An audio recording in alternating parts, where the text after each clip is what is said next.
How to get Clash Royale Emotes. Follow these simple steps to get them. Let's get started. Open your Clash Royale application. I am new to the game, so I have not unlocked this up. But for you, go to the emotes section, purchase available emotes using gems or real money. You can also earn emotes from special events. Participate in seasonal challenges, tournaments, or global events.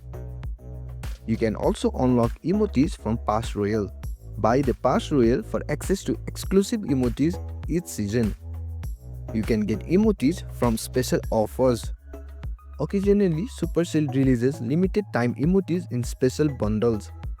Check the shop and grab them before they disappear. You can watch Clash Royale eSports and Supercell promotion. Sometimes Supercell gives free emotes to the player who watch Clash Royale eSports. And that's it. Now you know how to get awesome emotes in Clash Royale. Thanks for watching. If you found this helpful, give it a thumbs up and consider subscribing for more tutorials. Drop a comment if you have question or suggestion for future videos. And don't forget to check out our playlist. See you in the next one.